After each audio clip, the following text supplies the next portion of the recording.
Lecture देखेंगे। पहले तो मैं बता देता हूँ सर्कुलर मोशन को हम पढ़ते कैसे हैं। तो सर्कुलर मोशन बेटा यहाँ पे दो तरीके से पढ़ा जाता है। एक पढ़ते हैं काइनेमेटिक्स और एक पढ़ते हैं डायनामिक्स। इन दोनों का मतलब समझ लो पहले आज।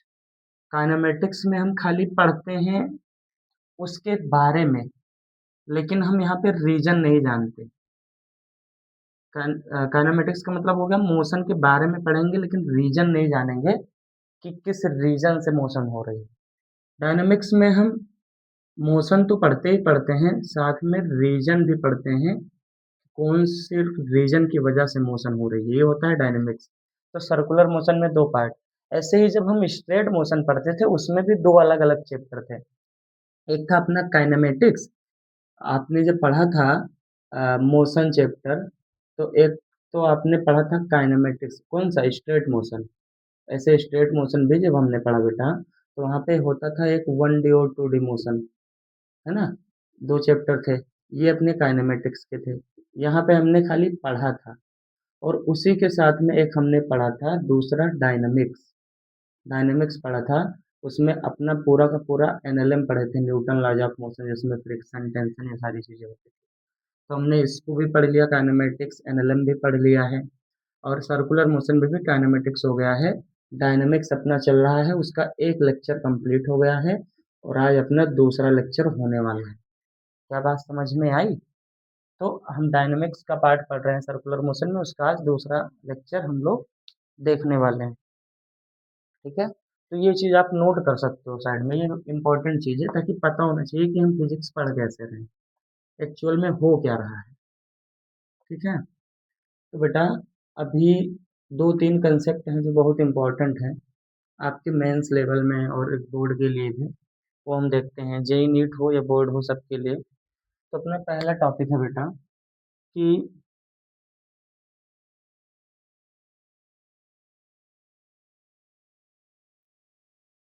Find tension. टेंशन मतलब T in rod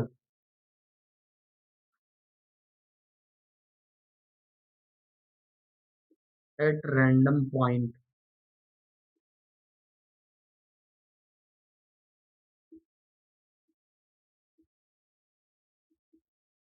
in circular motion.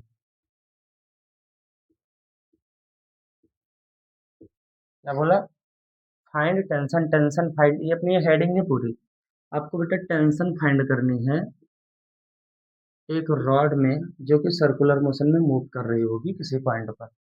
जैसे अपना मान लेते हैं बेटा, ये एक रॉड है, ये क्या है, रॉड है अपनी। अब इस रॉड, ये जो रॉड है बेटा, इस रॉड पे एक पॉइंट मान लेते हैं P। ये अपनी रॉड हो गई, ये एक मेटल की रॉड है, और ये रॉड सर्कुलर मोशन कर रही है, मतलब ऐसे ओमेगा से घूम रही है। इसके किसी एक रैंडम पॉइंट पे, जैसे यहाँ पे कोई पॉइंट ले लिया मैंने, P पॉइंट बोल दिया। अब इस P पॉइंट पे मुझे टेंशन फाइंड करनी है। तो पहले इसके पिछले लेक्चर में मैंने रॉड पे टेंशन फाइंड करना, रस्सी में टेंशन फाइंड करना बताया था। क्या होता है टेंशन? टेंशन एक्चुअल में यम ओमेगा स्क्वायर आर, यानी सेंट्रीपिटल फोर्स के बराबर होता था। ठीक है, तो यहाँ पे हमको टेंशन फाइंड करते हैं। हम मान लेंगे कि इस रॉड की जो लेंथ है टोटल, ये बेटा एल है। कितनी लेंथ है? एल लेंथ है, और इसका मास कितना है पूरे का? एम है, इस पूरे का। ठीक है, तो हमको टेंशन फाइंड करना है। तो हम पहली बात तो, अगर हम ध्यान से सोचें कि हमको टेंशन फाइंड करना है इस पॉइंट पी पे, और हम मान लेते हैं कि इस पॉइंट से, मतलब स्टार्टिंग से लेके इस पॉइंट की डिस्टेंस एक्स है। कितनी है? एक्स है। तो ये बची हुई डिस्टेंस कितनी हो जाएगी? तो ये हो जाएगी L minus x, L minus x हो जाएगी। अब ध्यान से देखना, हमको इस पॉइंट पे टेंशन फाइंड करना है, इस पॉइंट पे हमको टेंशन फाइंड करना है। तो इस पॉइंट पे टेंशन जो जो लगेगा, वो टेंशन जो लगेगा तो टेंशन अपना किसके बराबर होता है, एम ओमेगा स्क्वायर और आर के बराबर होता है। तो यहाँ पे एम क्या होता है, मास।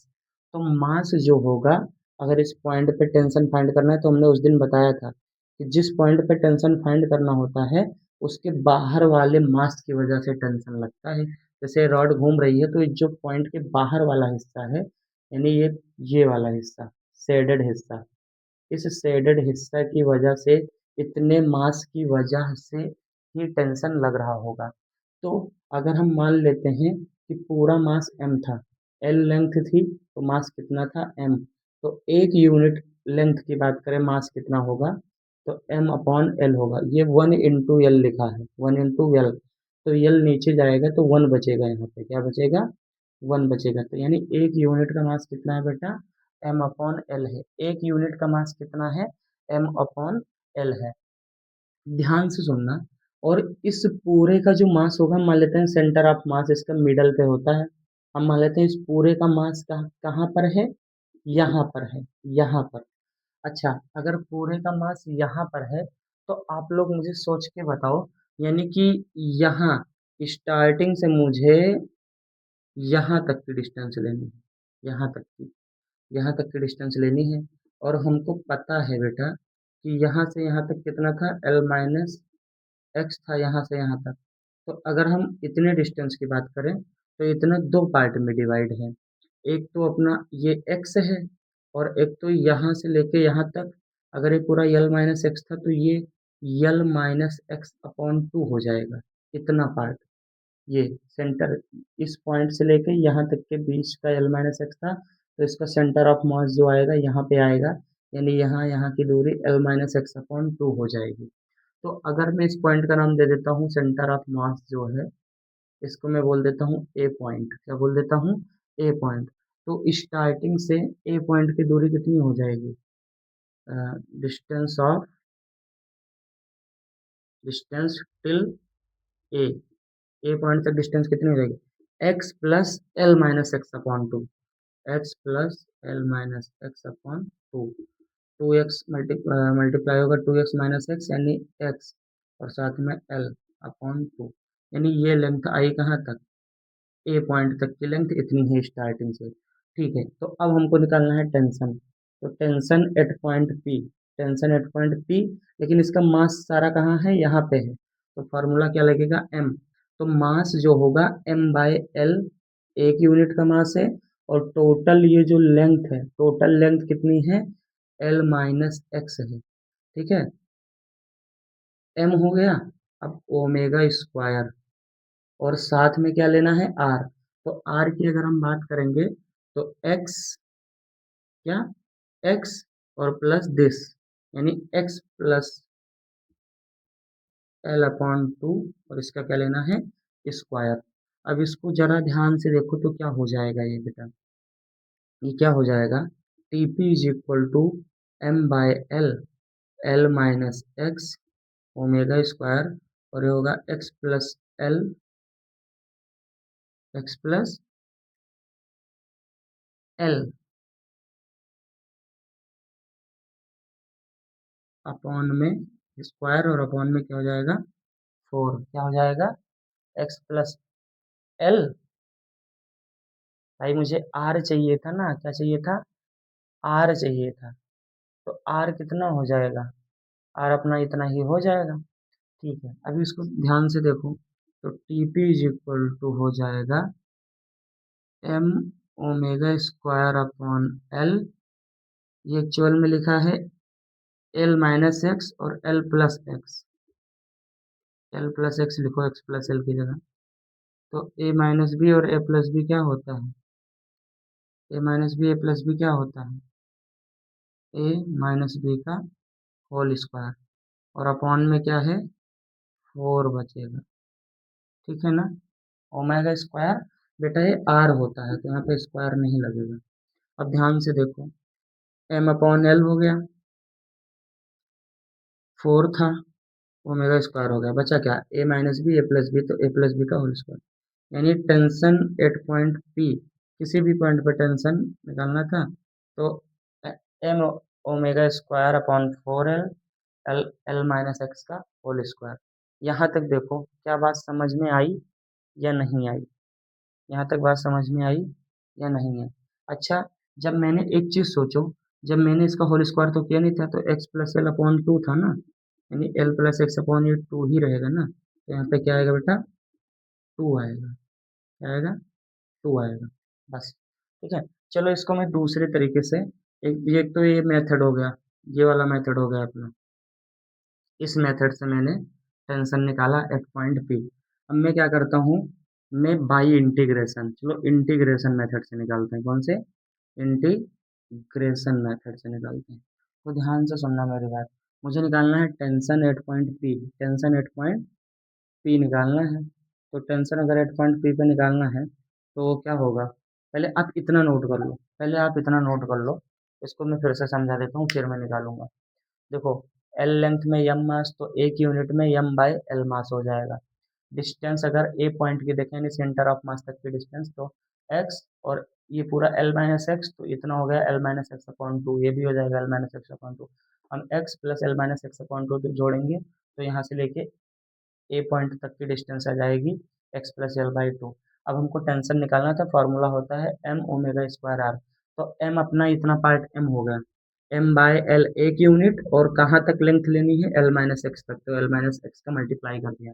भाई एल माइनस एक्स करेंगे ना पूरा, क्योंकि एल माइनस एक्स ये इतने मास, मास इतने एरिया में है ना, ये डिस्टेंस एल माइनस एक्स थी, और ओमेगा स्क्वायर तो ओमेगा स्क्वायर। आर की वैल्यू, आर मतलब स्टार्टिंग से सेंटर ऑफ मास तक की डिस्टेंस, जहाँ पे हमको टेंशन ले रहा हूँ। तो X plus L by two, M by L और टू आगे लिख दिया, ओमेगा स्क्वायर भी पहले लिख दिया, A minus B A plus B मिलके A square minus B square बनता है बेटा। A plus B, A minus B क्या होता है? A square, sorry, A square minus B square, ये होता है। ये होगा टेंशन एट पॉइंट पी। ये इंपॉर्टेंट फार्मूला है बेटा, tension at point P direct याद रखना। एम हो गया M omega square upon two L L square minus X square. ठीक है, इतनी बातें आप नोट करो जल्दी से, बहुत जल्दी से। इतनी बातें बेटा नोट करो आप। नोट हो गया बेटा? चलो इंटीग्रेशन से निकालते हैं। तो हम मान लेते हैं कि अपना टेंशन डी टी, छोटा सा टेंशन डी टी लेते हैं एट पॉइंट पी पे। तो डी टी के लिए फॉर्मूला क्या हो जाएगा? टी के लिए होता है एम ओमेगा स्क्वायर आर, तो डी टी के लिए हो जाएगा डी एम, छोटा सा मास, और ओमेगा स्क्वायर आर, यानी ये हो जाएगा D M omega square R. ठीक है। तो अभी हम कर देंगे इंटीग्रेशन, क्या कर देंगे? इंटीग्रेट कर देंगे इसको। तो ये जीरो से लेके टी तक हो जाएगा डी टी, और ये हो जाएगा डीएम। डीएम कितना लेना है? डीएम कितना लेना है? ध्यान से सोचो। डीएम हमको लेना है कितना? M by L, M by L. एक यूनिट कितना था? एक यूनिट अपने पास कितना था? ध्यान से देखो, एक यूनिट अपने पास कितना था? M by L. तो एम बाय एल लेना है, और डीएम की जगह एम बाई एल, ये तो एक यूनिट हो गया। और छोटा सा एक, छोटी सी डिस्टेंस होगी उसकी डी आर, और साथ में क्या है? ओमेगा स्क्वायर और आर। ठीक है, और कहाँ से कहाँ तक? एक्स से लेके पूरा का पूरा एल तक, यहाँ तक एक्स है, यहाँ तक एल, कितने एरिया का चाहिए? एक्स से लेके एल तक। तो बेटा ये क्या हो जाएगा देखना, जीरो से टी मतलब डी टी करेंगे, यानी ये तो टी आ जाएगा, और एक्स से लेके एल तक जो जो कांस्टेंट टर्म है पहले उसको मैं बाहर लिख लेता हूँ। तो ये क्या हो जाएगा, ध्यान से देखना।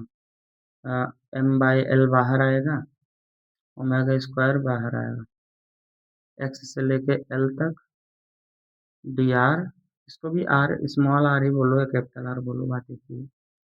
डी आर, और रेडियस ओमेगा स्क्वायर आर, क्या है? आर, यानी आर डी आर। क्या करना है बेटा हमको? Are D are. इसको भी स्मॉल आर ही लिखो, सारा स्मॉल आर है तो स्मॉल आर लिखो, आर डी आर। ठीक है। तो टेंशन हो जाएगा M upon L omega square, D R का क्या होता है? आर स्क्वायर बाई टू, और एक्स से लेके कहाँ तक बेटा? एल तक। अगर मैं इसको मैं सॉल्व करता हूँ तो टी आ जाएगा M by L omega square, L की वैल्यू पुट करेंगे पहले। अच्छा, अपॉन में 2 भी इधर लिख लो। एल की वैल्यू पुट करेंगे तो एल स्क्वायर और माइनस एक्स स्क्वायर, ये बनेगा। देखो सेम टेंशन आया बेटा, M by L omega square by 2 L square minus X square. देखो इंटीग्रेशन मेथड से भी मैंने प्रूव कर दिया। सेम चीज़ को मैंने दो तरीके से प्रूव किया। एक तो इस तरीके से प्रूव किया, इसको मैं बोलूँगा यूनिटरी मेथड। एक तो मैंने इस तरीके से प्रूव किया। ये वाला तरीका अपना कौन सा है? Integration method. तो जल्दी से आप इसको नोट करो, फिर हम चलते हैं अपने सेकंड वाले कंसेप्ट की तरफ। जल्दी से बेटा आप इसको नोट कर लो। तो बेटा अब हम टेंशन पढ़ेंगे। एक रिंग है, छल्ला जिसे बोलते हैं ना, ऐसे सर्कल टाइप का होता है, उसमें टेंशन फाइंड करेंगे। देखो इसका मैं टॉप व्यू बनाता हूँ रिंग का। जैसे अपने पास में मान लेते हैं ये एक रिंग है, ये एक रिंग है। अब इस रिंग में ये घूम रही है, तो बाहर की तरफ टेंशन लग रहा होगा। क्या लग रहा होगा? टेंशन लग रहा होगा। और अंदर की तरफ क्या लग रहा है? अंदर की तरफ लग रहा है सेंट्रीपिटल फोर्स, और बाहर की तरफ टेंशन। तो टेंशन ही तो सेंट्रीपिटल फोर्स के बराबर होती है, एम ओमेगा स्क्वायर आर। तो अभी होगा क्या, हम मान लेते हैं कि जैसे यहाँ से लेके यहाँ तक इतने पार्ट में मुझे टेंशन देखना है। हम मान लेते हैं इतने पार्ट में मुझे टेंशन देखना है, ध्यान से देखना। इतने पार्ट में हम मान लेते हैं बेटा मुझे टेंशन देखना है। ये सेंटर होगा। अब सेंटर में अगर मैं ज्वाइंट करूँ तो ये आर होगा, और ये भी क्या होगा? आर होगा। अगर मैं बीच में एक परपेंडिकुलर सीधा यहाँ से डालूँ और मैं थीटा दे देता हूँ कि ये छोटा सा एंगल डी थीटा, और इधर भी छोटा सा एंगल डी थीटा बन रहा होगा। दो एंगल होंगे ना, डी थीटा। क्या होंगे? D theta. ठीक है, ये एंगल हो गया अपना डी थीटा दोनों साइड में। अब ध्यान से बताओ, इसका टेंशन किधर जा रहा होगा? इधर। इसका टेंशन किधर जा रहा होगा? इधर जा रहा होगा। अगर मैं इतने के मास की बात करूं, इसके मास की बात करूं, तो रिंग है ना, रिंग लेंथ है, और लेंथ का यूनिट मास m होता है। तो हम मान लेते हैं इसका यूनिट मास, यानी एक इकाई छोटा सा मास यूनिट मास होगा, मान लेते हैं लैम्डा। कितना होगा? लैम्डा। अच्छा, तो ये डिस्टेंस कितनी है? कोण बराबर होता है चाप बटा त्रिज्या। कोण कितना है? डी थीटा, डी थीटा, यानी डू 2d थीटा कोण हो गया। एंगल, एंगल बराबर चाप, चाप मतलब सरकमफेरेंस, चाप जो कि लेंथ हो जाएगी, और वो मुझे नहीं पता, तो मैं उसका नाम दे देता हूँ एल। क्या दे देता हूँ? एल। त्रिज्या कितनी है? त्रिज्या तो आर होगी। कितनी होगी? आर होगी। ठीक है, तो आर यानी एल कितना आ गया? 2d theta are, 2d theta are, ये अपना एल आ गया। अब मुझे मास चाहिए यहाँ से यहाँ तक, तो इतना मास क्या हो जाएगा? इतना मास हमारा बराबर हो जाएगा बेटा किसके? 2d थीटा आर के बराबर हो जाएगा। और साथ में लेमडा, लेमडा यूनिट मास है, एक यूनिट, और ये टोटल लेंथ है। ये क्या है? देखो देखो फिर से देखो, तो टोटल मास इतने का कितना हो जाएगा? इसका मास हो जाएगा, ये यहाँ से यहाँ तक पूरा मास कितना हो जाएगा? पूरा मास हो जाएगा, एक यूनिट का मास लेमडा है, और इतने लेंथ में मास चाहिए। एक यूनिट, इसका एक यूनिट का मास लेमडा है, और इतने लेंथ में चाहिए। ये लेंथ कितनी है? तो उससे मल्टीप्लाई कर देंगे, 2d थीटा आर। अब मैं क्या करता हूँ, ये इतना पार्ट मैं अलग बना लेता हूँ। तो अगर मैं इतना पार्ट बेटा अलग बनाऊंगा, तो ये दिखेगा कुछ ऐसा। तो ऊपर इतने पार्ट के ऊपर क्या लग रहा है? सेंट्रीपिटल फोर्स अपना डी एफ सी लग रहा है। और डी एफ सी किसके बराबर है? अच्छा, ये साइन, साइन डी थीटा होगा, थीटा नहीं, डी थीटा, क्योंकि डी थीटा का कंपोनेंट है ना, sine D theta, T sine D theta, यानी ये लग रहा है बेटा टी साइन डी थीटा। इधर भी लग रहा है टी साइन डी थीटा, यही लग रहा है। अब ध्यान से सुनो मेरी बात, टी साइन डी थीटा, तो डी एफ सी किसके इक्वल हो जाएगा? टी टी यानी 2t साइन डी थीटा। अब यहाँ पे डी एफ, हम मान लेते हैं कि साइन डी थीटा एंगल बहुत छोटा है, तो इसको मैं सीधा सीधा डी थीटा बोलूँगा। क्या बोलूँगा? डी थीटा बोल दूंगा। तो ये हो क्या जाएगा? ये अपना हो जाएगा D F C. D F C मतलब एम ओमेगा स्क्वायर आर, और डी है तो यानी D M omega square R. और ये मैंने डी एम की ही वैल्यू तो दे रखी थी, lambda two D theta R. D M lambda two D theta R, यानी डी एम मतलब छोटा सा मास इतने पार्ट का मास। अच्छा, तो ये हो जाएगा two T D theta. D M कितना है, लेमडा टू डी थीटा और आर, और इधर टू टी डी थीटा। तो अच्छा, लेम ये तो डीएम की वैल्यू रख दी मैंने। डीएम की वैल्यू कितना रखा मैंने, lambda two D theta R, और साथ में ओमेगा स्क्वायर आर भी है। तो टू और डी थीटा से टू और डी थीटा कैंसिल हो गया, तो बचा लैम्डा आर आर मिलके आर स्क्वायर और omega square is equal to T. ये टेंशन कितना आ गया यहाँ पे, lambda R square omega square. ये बेटा आप रिजल्ट याद रखना, ये रिजल्ट आप बेटा भूलना मत कभी जीवन में। ये दूसरा कंसेप्ट जो हमने बताया है बहुत इंपॉर्टेंट है, ये बात आप याद रखना प्लीज, ठीक है। ये वाला आप जल्दी से नोट करो, फिर मैं नेक्स्ट वाला करता हूँ। जल्दी से आप बेटा नोट करो इसको। चलो बेटा, अब हम एक टॉपिक और कवर करते हैं, अगला कंसेप्ट, फाइंड। इम्पॉर्टेंट है, बस ये लास्ट है। Find tension in conical pendulum. और ये कैसा है, सर्कुलेटेड। सर्कुलेटेड मतलब घूम रहा है। Find tension in circular pendulum कैसा है, देखो ये एक अपना पेंडुलम है, ये ऐसे ऐसे घूम रहा है। घूम रहा है, क्या कर रहा है, घूम रहा है। एक मिनट,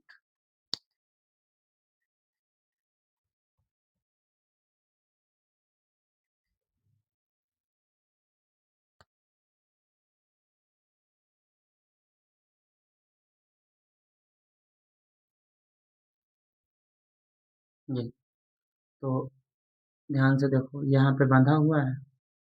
ये एक पेंडुलम है जो ऐसे ऐसे घूमता है, ऐसे ऐसे घूम रहा है। थ्री डी में नहीं बन पा रहा है, आप एडजस्ट करेंगे थोड़ा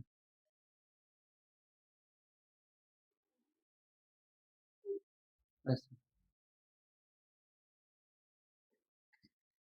तो बेटा हो क्या रहा है, देखो ये यहाँ पे होगा कभी, ये घूम घूम के कभी वो ऑब्जेक्ट यहाँ पहुंचा होगा, यहाँ पहुंचा होगा। ये बंधा है रस्सी से और घूम रहा है।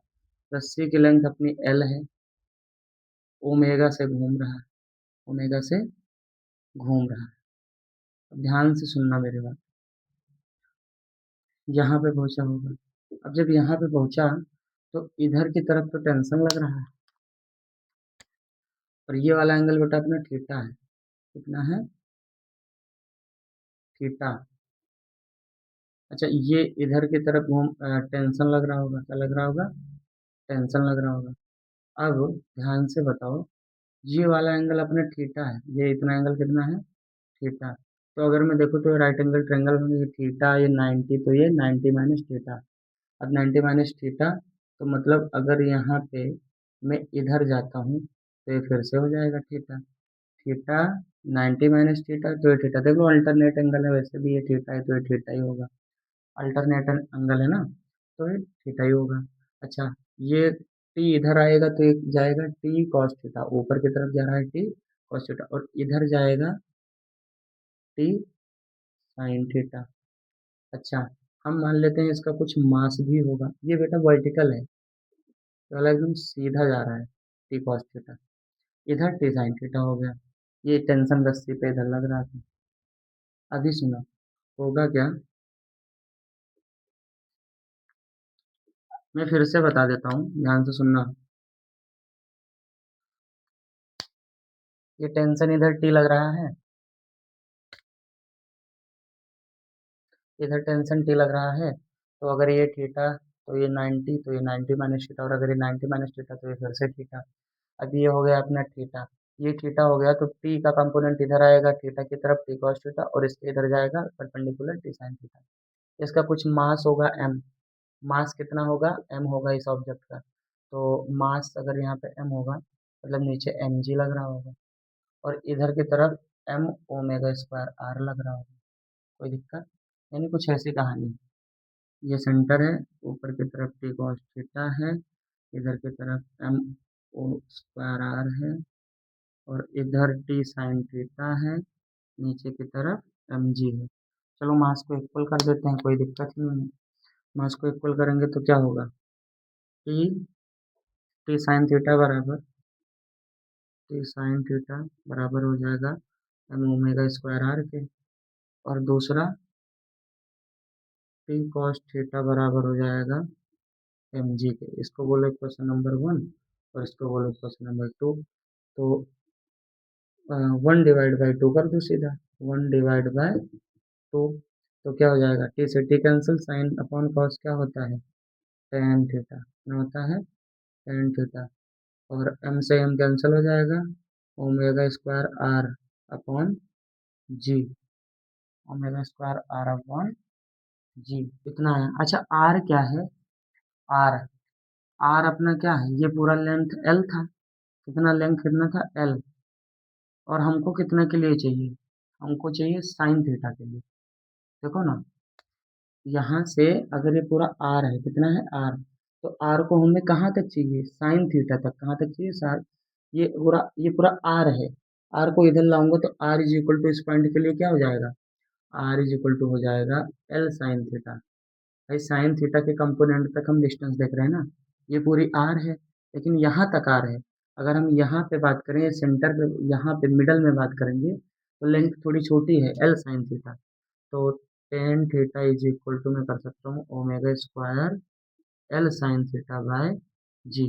चलो मैं इसको साइन अपॉन कॉस में ही कर दूँ, क्योंकि साइन से साइन कैंसिल कर सकता हूँ ना, साइन अपॉन कॉस में, तो साइन से साइन क्या हो जाएगा, कैंसिल। तो कॉस थीटा अगर मैं ऊपर ले जाऊँ, कॉस थीटा ऊपर जाएगा तो जी अपॉन, यहाँ से रिजल्ट क्या निकल के आएगा, cos theta is equal to G upon omega square L.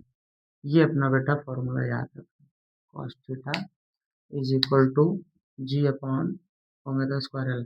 अगर यही लिफ्ट का केस होगा, कैसा, लिफ्ट के केस में तुम क्या कर देना, जब आपका ऑब्जेक्ट ऊपर जा रहा होगा, जब लिफ्ट ऊपर जा रही होगी, तो जी प्लस ए अपॉन ओमेगा स्क्वायर एल कर देना, और अगर लिफ्ट आपके नीचे आ रही होगी, तो जी माइनस ए अपॉन ओमेगा स्क्वायर एल कर देना। बस वहाँ पे आपका ए प्लस और माइनस करना होता है लिफ्ट के केस में, बाकी फॉर्मूला यही रहता है। हम इस पर न्यूमेरिकल करेंगे तो आपको बातें समझ में आएंगी। आप इतनी बातें जल्दी से नोट कर लो, जल्दी से बेटा आप इतनी बातें नोट करो बहुत फास्ट। तो चलो बेटा एक कंसेप्ट और देख लेते हैं, बैंकिंग रोड। आप देखते हैं बैंकिंग रोड,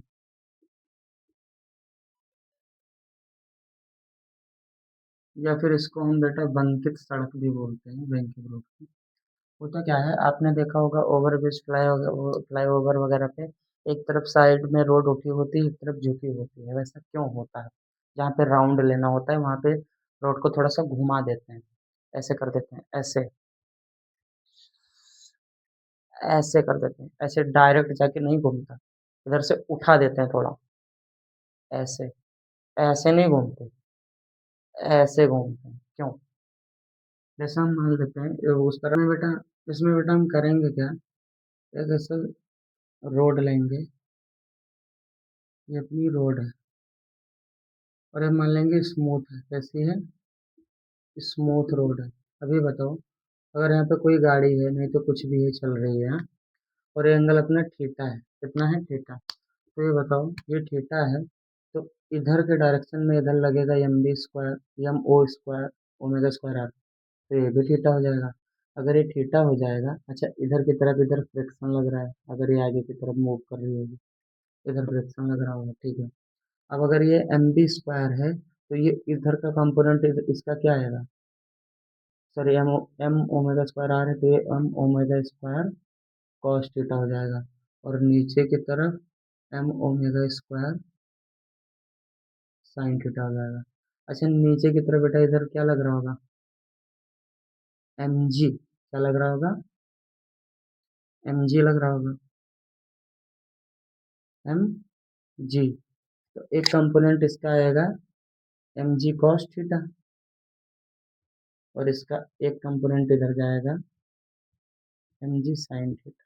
क्या हो जाएगा? mg sin theta. क्यों? क्योंकि अगर ये थीटा तो ये 90 माइनस थीटा, ये 90 माइनस थीटा, तो ये फिर से थीटा, अगर ये थीटा तो mg इधर जाएगा cos थीटा, और इसके परपेंडिकुलर आएगा mg sin थीटा। यहाँ पे ये भी थीटा हो जाएगा ना। अब सुनो, इन दोनों को अगर हम इक्वल कर दे, भाई एक उधर है एक इधर है, mg sin थीटा क्या हो जाएगा बेटा? थीटा यहाँ पे जो है ये, इसको हम बोलते हैं angle of banking, angle of banking बोलते हैं। ठीक है, यहाँ पे mg sin थीटा ये अपना बराबर हो जाएगा किसके? m omega square r cos theta के। ठीक है, यहाँ पे देखो m से m कैंसिल हो जाएगा, sin theta upon cos theta इधर ले आओ तो tan थीटा हो जाएगा, और इधर ओमेगा स्क्वायर r और अपॉन में क्या हो जाएगा? साइन अपॉन कॉस टेन हो जाएगा, ओमेगा स्क्वायर आर बचेगा, और नीचे जी जाएगा, नीचे क्या जाएगा? जी जाएगा। अच्छा, v इज इक्वल टू होता है v is equal to omega into R, तो ओमेगा स्क्वायर क्या हो जाएगा? ओमेगा स्क्वायर अगर चाहिए तो v square upon R square, तो टेन थीटा हो जाएगा, टेन थीटा हो जाएगा v square upon R square, और एक आर पहले से है, और अपॉन जी, तो आर से एक आर चला जाएगा, tan theta is equal to square by R G, tan theta is equal to V square by R G, तो वी स्क्वायर हो जाएगा टेन थीटा आर जी, यानी वी कितना आया? Under root R G tan theta, under root R G tan theta, under root R G tan theta. मैं इधर लिख देता हूँ, वी कितना आया अपना? अपना वी आ गया under root R G tan theta, V is equal to R G tan theta under root में, किसमें? अंडर रूट में, ये बात ध्यान रखना। इसी को हम बोलते हैं बेटा safe speed, be safe, be safe, इसको हम क्या बोलेंगे? बी सेफ बोलेंगे। क्या बोलेंगे? Be safe. एक होता है वी मैक्स, वो हम पहले ही पढ़ चुके थे फ्रिक्शन में। वी मैक्स होता था under root mu R into mu N into mu R into g, वो होता था वी मैक्स। और ये है वी सेफ, वी सेफ पता है कौन सा? आपको जो स्पीड निकालनी हो तो आप वी सेफ याद रखना, V safe is equal to R G tan theta. V safe ये बहुत इंपॉर्टेंट फार्मूला है। वी सेफ यानी सेफ वेलोसिटी रोड पे चलने के लिए, जिससे एक्सीडेंट वगैरह ना हो, आर जी टेन थीटा। अच्छा, अच्छा बी सेफ अगर इंजीनियर लोगों ने ये ना निकाला होता फार्मूले से बी सेफ, तो आपने देखा होगा हाईवे वगैरह पे स्पीड का पहले से ही लगा होता है कि हाँ यहाँ पे इतनी स्पीड से गाड़ी चलाओ। क्यों? क्योंकि रोड की फ्रिक्शन हमेशा चेंज होती रहती है। ठीक है, तो अगर वो लगा देते 60 किलोमीटर स्पीड, पता लगता है एक्सीडेंट हो जाता। इसीलिए पहले से बी सेफ पता कर लिया उन्होंने कि हाँ भाई इतना किलोमीटर लगाएंगे, उस हिसाब से एंगल है, इसलिए इतनी स्पीड में गाड़ी यहाँ चल सकती है। समझ में आ रहा है कि इतनी स्पीड में गाड़ी यहाँ चलेगी, एक्सीडेंट नहीं होगा, तो सेफ बोर्ड लगा देते हैं वेलोसिटी निकाल के, इतनी वेलोसिटी में गाड़ी यहाँ चलेगी तो एक्सीडेंट नहीं होगा। नहीं तो क्या होता, अगर बी सेफ नहीं पता होता और 50 का लगा दे, पता लगा कि वहाँ पे 30 की स्पीड थी और तुम 50 में जाके एक्सीडेंट हो जाता, क्योंकि रोड की फ्रिक्शन चेंज होती रहती है। ये बात इंपॉर्टेंट है, बहुत इंपॉर्टेंट बात है, इसको आप नोट कर लो बेटा। हो गया नोट? हो गया नोट? चलो एक इस पे क्वेश्चन कर लेते हैं, आपसे ऐसे क्वेश्चन पूछेगा, बोलेगा theta is equal to 30 degree है, आर की वैल्यू बोल दिया 10√3 है मान लो, और वी सेफ फाइंड करना है, सेफ स्पीड कितनी होगी। तो वी सेफ का फॉर्मूला क्या होता है, √RG tan थीटा। तो आर कितना लेना है, 10√3, 1030 की वैल्यू होती है 1/√3,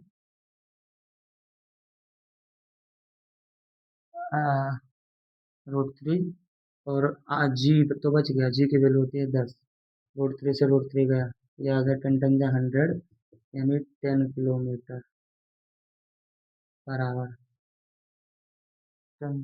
देखो एक बार सही है क्या, हाँ, ये 10 किलोमीटर पर आवर में, इसको बोलो 10 मीटर पर सेकंड बोलो, 10 मीटर पर सेकंड बोलो।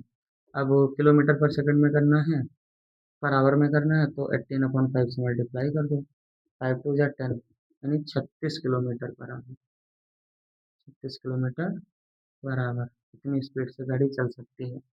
अगर थीटा वहाँ पे एंगल ऑफ बैंकिंग 30 डिग्री है, रेडियस इतना है, रोड के सेंटर से रेडियस होगा ना वो पूरा राउंड वाला, वो दो चीज़ें दे रखी है, तो स्पीड कितनी होगी, 36 किलोमीटर पर आवर की स्पीड से गाड़ी चला सकते हैं। आंसर में आएगा मीटर पर सेकंड में, 18/5 से मल्टीप्लाई कर देंगे तो इसमें हो जाएगा अपना किलोमीटर पर आवर में। जल्दी से नोट करो बेटा, जल्दी से नोट करो।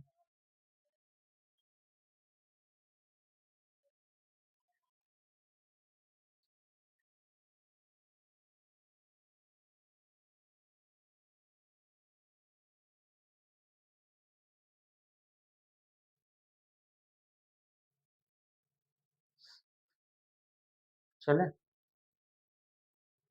चलो नोट कर लेना आप लोग।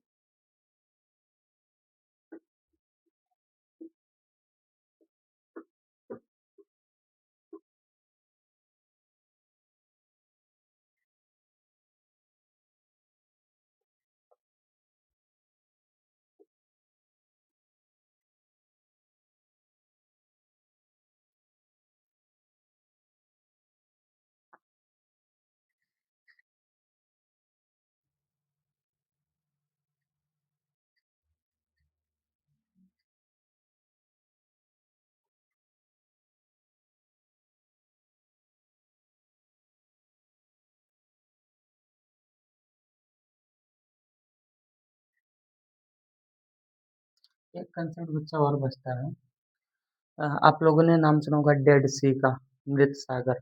ऐसे ही एक मौत कुआं होता है, जैसे मौत सागर, मृत सागर, डेड सी होता है, ऐसे ही एक मौत कुआं होता है, डेड वेल।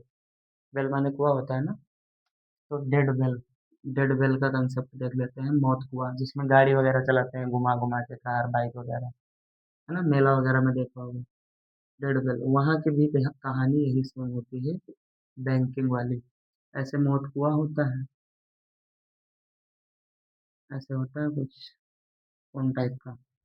अब मान लाते इस पे ऐसे गाड़ी चल रही होती है, जो ऐसे गाड़ी चल रही होती है भाई इस पे, तो अभी हमने देखा था ऊपर की तरफ क्या लग रहा होता है, m⍵² r cos θ, नीचे की तरफ इसका मास होगा कुछ mg sin θ। तो वही सेफ स्पीड इसकी क्या निकल के आएगी, बी सेफ निकल के आएगा √tan θ, और √RG tan θ, √RG पहले लिख दिया करो, RG tan θ, ये बी सेफ निकल के आएगा बेटा, बहुत इंपॉर्टेंट है ये फॉर्मूला, याद कर लो। ठीक है, हाँ यहाँ पे होगा क्या, अगर वेलोसिटी को बढ़ाओगे तो बाइक ऊपर जाती है, अप जाएगी, वेलोसिटी डाउन करोगे तो बाइक नीचे आती है। लेकिन अच्छा, गिरने से कौन बचाता है इनको, फ्रिक्शन, फ्रिक्शन इनको बचा लेता है, गिरने नहीं देता, फ्रिक्शन प्रोटेक्ट करता है। क्यों प्रोटेक्ट करता है, क्योंकि जब ये ऊपर जाते हैं, जब ये अप जाते हैं, तो वहाँ पे फ्रिक्शन कम होता है, फ्रिक्शन बोलता है जाओ भैया जितना ऊपर जाना है जाओ, फ्रिक्शन कम होने लगता है। लेकिन जब ये नीचे आते हैं तो ये एक बैग गिर ना जाए, इसीलिए फ्रिक्शन बहुत हाई हो जाता है डाउन आने पर। फ्रिक्शन क्या हो जाता है बेटा? फ्रिक्शन डाउन, सॉरी, जब ये दो कॉन्सेप्ट समझ में आए? जब ये ऊपर जाते हैं तो फ्रिक्शन कम लगने लगता है, बोलता है भैया जाओ जितना ऊपर जाना है, मैं तुमको नहीं रोकूंगा, तुम्हारे रास्ते में बाधा नहीं बनूंगा। लेकिन जैसे ही गाड़ी नीचे आने लगती है तो प्रिंसिपल फ्रिक्शन बहुत हाई हो जाता है, बोलता है भाई साहब अगर मैं अब नहीं आऊंगा तो तुमको कोई नहीं बचा सकता, तुरंत घूम घूम के गिर जाओगे। इसलिए मैं आ रहा हूँ तुम्हारे चक्के को, तुम्हारे बाइक के टायर्स को रगड़ रगड़ के बहुत धीरे धीरे से उतारूंगा, फ्रिक्शन हाई हो जाता है एकदम। तो बेटा ये सारे अपने कंसेप्ट थे। फिर लास्ट का जो बताया बैंकिंग वाला, ठीक है। थीटा यहाँ पे क्या होता है? बैंकिंग, एंगल ऑफ बैंकिंग होता है। तो मोट कुआ वाला जो बताया ये, और अभी गाड़ी वाला बैंकिंग रोड वाला, ये इम्पोर्टेंट था। बाकी रोड वाला भी, रिंग वाला भी, ठीक है। और एक जो अपना कॉनिकल पेंडुलम देखा, वो सारे अपने जितने टॉपिक बताए हैं डेराइव करके बाकायदा अच्छे से बताए हैं। आप डायरेक्ट उसका जो मेन फार्मूला निकल के आता था वो भी लर्न कर लेना। अगर डेराइव करना सीख गए तो बहुत ही अच्छी बात है यार, तो फिर तो पूरा कंसेप्ट सीख गए। मिलते हैं नेक्स्ट क्लास में। अभी एक दो लेक्चर जो भी लगेंगे इसके डायनेमिक्स के करेंगे, वर्कल के करेंगे बढ़िया से, फिर हम आगे के चैप्टर्स देखेंगे। दोस्तों बहुत मेहनत लगती है, बोल नहीं पा रहा हूँ, मैं रात को 3 बजे वीडियो बना रहा हूँ ये वाला। यार प्लीज़ आप लोगों के लिए बहुत मेहनत कर रहा हूँ बच्चों, प्लीज़ बी सपोर्टेड यार। ज़्यादा से ज़्यादा सपोर्ट कीजिए, दोस्तों के साथ शेयर कीजिए, बताइए उनको। ठीक है, मिलते हैं नेक्स्ट वीडियो में, तब तक के लिए जय हिंद, जय भारत, लव यू ऑल।